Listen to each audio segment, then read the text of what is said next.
Safety first.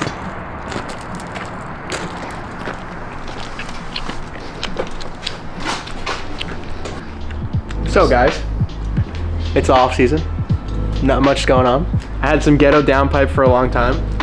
It was this straight 90. It went from here all the way there, touched the firewall here. I melted about 3 clutch cables and like 8 throttle cables this year. So I made a new downpipe. Made a whole new exhaust to here. Bought the ISIS whatever turn down thing. Looks pretty good. Fits perfect. It's probably the best fitting one I've ever seen. What'd you do? Oh, I cut everything off and re-welded all of it. If you see the hanger, this hanger used to be here, so obviously that doesn't fit very well. I had to add like 3 inches to it. Yeah, but it's pretty, look at that. Yeah, no, it looks good. Normally they're like rotated sideways and everything. Up so you could pee in them. Also, obviously I crashed like 2 years ago now. We pulled the whole car out, but a lot of the sheet metal was still messed up. So I hooked it up to a container and I pulled all this out. Got all metal back here. Got new taillights for my buddy. I think it's great that you built the whole car from scratch to refresh it, and then you totaled it in 6 months. 6 months, as opposed to the 6-7 years you had the other car. Well, the other car was totaled from the start. I bought it when I was like 17 and I fucking... Yeah, I mean that car was like a lost cause anyway. It was all, at least this one's like structurally intact still. Except for the wheel flying off. We fixed all that. If you look up in here. Wow, you got a gas door too? So. Oh yeah, I forgot about that. So if you look up in here, all this split. Hold on, shine that light this way. All right. All that split, so I hammered it back down and stitch welded to the frame. This caliper is broken. I gotta change that. I tried to weld it. Wasn't a good idea. This hub too. So if you look here, I have stock studs with PVM bolt-on spacer on this side. Now if you go to this side, you know, we got some extended studs with slip-on spacers. Oh my God. So when this wheel falls off, you know why. You heard it here first. So we just got the diff back from our friend Damien. So originally we had switched to a 4.6 final, but I've had a little more success with the 4.9 personally. So we swapped to a 4.9 because pretty much the majority of the group now will be 4.9. So now that we got that in, we could put our stubs in and we could put our new diff cover. So last video we briefly went over these. So these are from TF Works. These are the Z33 stubs. The thing we didn't talk about is now we have this diff cover from GK Tech. So it's an oversized baffled diff cover, so this will hold more fluid, and hopefully in the event that we end up shearing a ring and pinion, we don't blow the cover out too.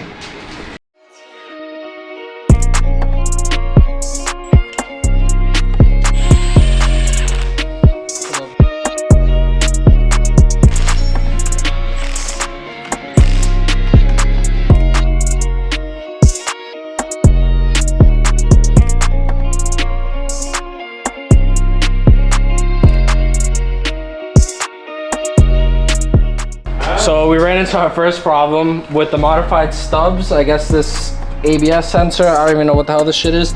It's hitting this and it's obviously gonna interfere. So I'm just gonna cut it real quick here and that could just give it the extra little leverage it needs.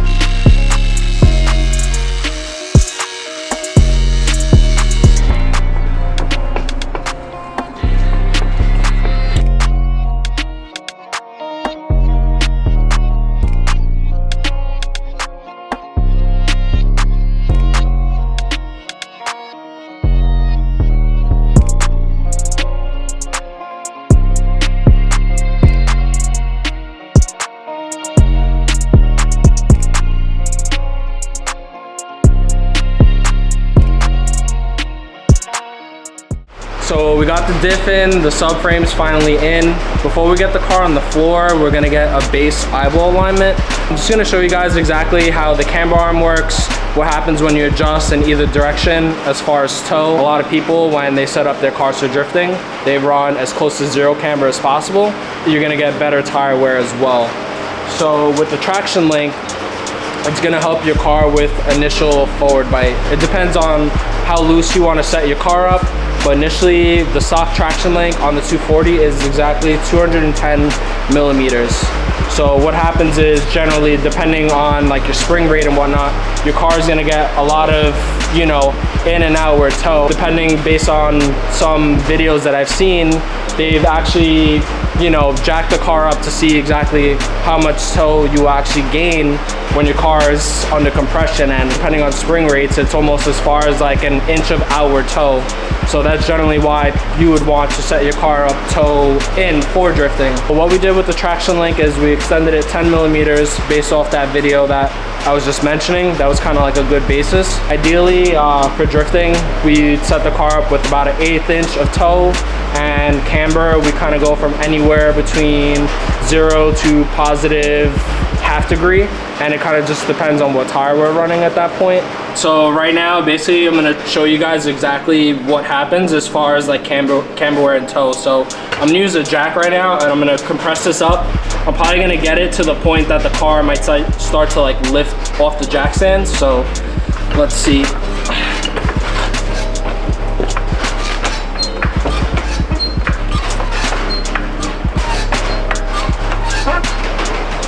And now this is gonna be, you know, like with the car lifting from suspension travel. So now I'm gonna lower it.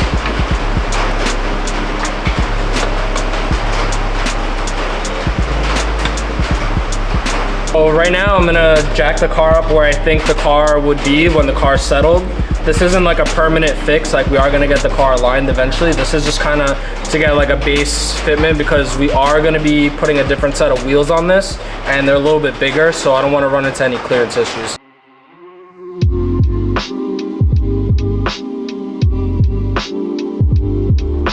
So right now, I'm gonna put you guys on game real quick. You could get this at Harbor Freight. This wrench goes far. Keep this in your car, especially if you're in the track, like doing alignments and whatnot. But for the PBM arm, this works the best. Like I can get under there, it's not hitting the frame of the car, and I can get full adjustment with this. And I think it was only like $5.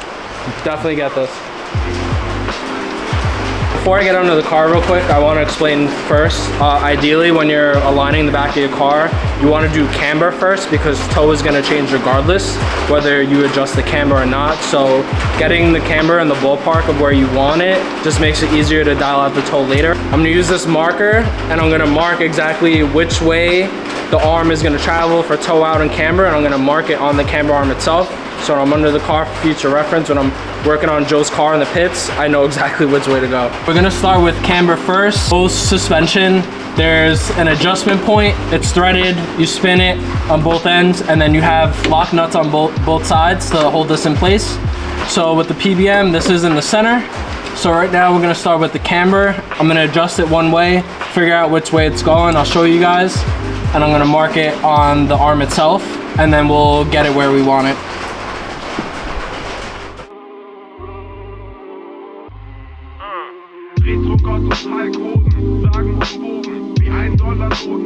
I couldn't go any further with the upper control arm because it's completely bottomed out and the lock nuts are touching. So hopefully on video it could translate. I'll try to speed it up. But right now I'm gonna go the complete opposite way, and I'll show you guys exactly what happens when you are reducing the camber to more positive.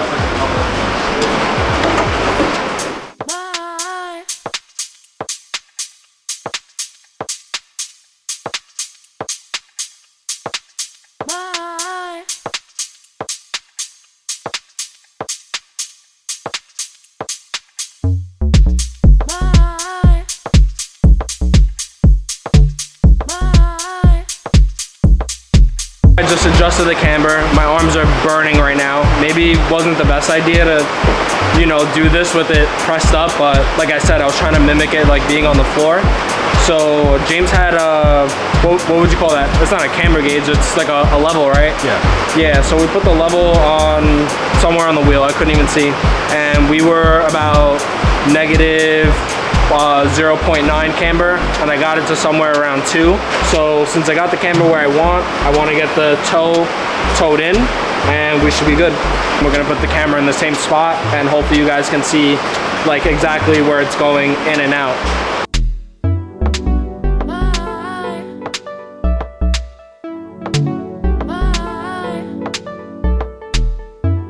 I went a little bit too crazy with the toe adjustment, so right now it's like crazy towed in. So right now I'm just gonna go the opposite way of which I did. Initially I spun toward the car, which lengthened the arm, which ends up making it toe in. So now I'm gonna pull back, and it's gonna pull the wheel, the front part of the wheel outward. Yeah, it's got like a snidge. So it has like about a snidge of camber, so I'm just gonna mark on the arms itself like which way I turn to get which result, so I don't screw myself later.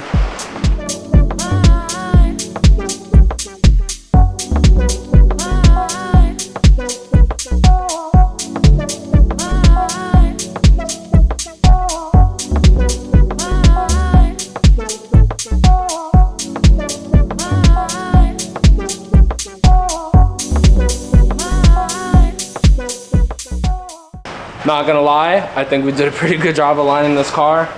We got it like about almost maybe 0 to like ½ degree positive. The toe looks kind of neutral, but like I said, we're gonna go get an alignment. So now I kind of just want to fix the steering wheel because it's like pretty off center. I know the rack is center, but I want to get the tie rods a little bit straight, and then I'll see if like maybe I need to raise the front of the car.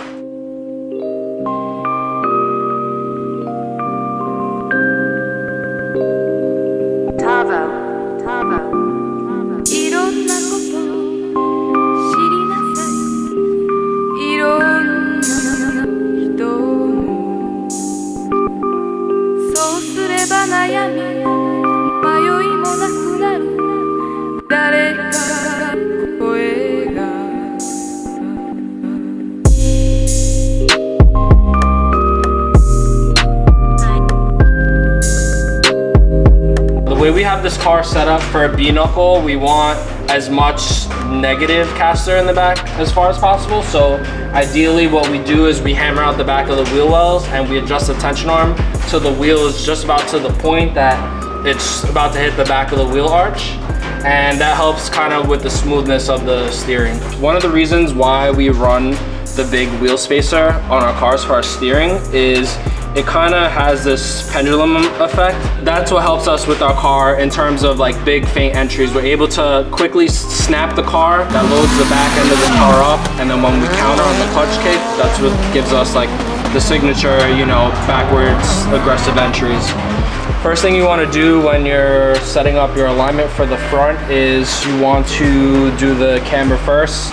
So normally just as a base, so I don't mess up, I adjust these and I bottom it all the way. We run anywhere between 5 to 7 degrees depending on what track we run. So ideally the concept behind it is even though you have negative camber and you have less contact patch going straight, when you're drifting and the wheels start to turn, it actually kind of biles over and you have a flat contact patch. Once you got your camber done, you want to adjust the rack and make sure that's center. Ideally, when you would go to an alignment shop, they would center your rack initially. So when they initialize and calibrate the machine, they go lock to find the center. But don't be too concerned exactly where the steering wheel is on the car. If it's not a stock steering wheel, chances are you probably didn't put it straight. Another way you can do it is you can take the rack bushings off. You can go from the base of the tie rod to the inside of the rack and just make sure that that millimeter or inches, whatever you use, is exactly the correct measurement on both sides. So I already have that adjusted, so now I'm just gonna adjust the tie rods.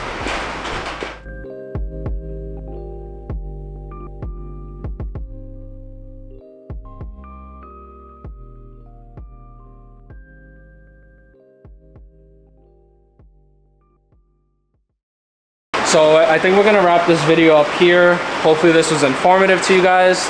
Like I said, this isn't like a clear-cut thing. I know some people don't get alignments. like at a shop. Personally, I'm just like an OCD person where I kind of want to know numbers and know exactly where things are. We're gonna have to like still mess with the car and get things situated. Now that the car is on the ground, I don't like the ride height in particular, so I'm probably gonna end up having to do this again. So I would like to have the car personally a little bit more raised up, but I'll probably save that for another video. We're kind of getting toward like the 3/4, almost completely done with this car, and I don't really know what to film next, to be honest with you, because some of it's kind of boring. So maybe next video will just be an update on some like the little BS things that we've done over time. Right now, like where we sit with this car is, like I said, I kind of don't like the way the ride height looks, so I'll probably end up fixing that. I won't film it because it's boring. You guys won't care anyway. We need an exhaust still, so I need Joe to purchase an exhaust. We could put the drive shaft in. I still got to put the shifter, and he has like this custom cluster. It's kind of like an old school cluster. It's made by Stack, so it has oil temp, water temp, boost, and attack signal. I need to wire all that stuff up, and unfortunately he put the dashboard in the car before the glass is installed, so I might need to take a grinder to this dash, unfortunately, and chop it up. Maybe we'll film it, maybe we won't. If that's something you guys want to see, like some of the miscellaneous stuff that, you know, we have to do on the side, let us know and we'll definitely film it. In the meantime, like, comment, subscribe. We're gonna wrap this video up here. Bye.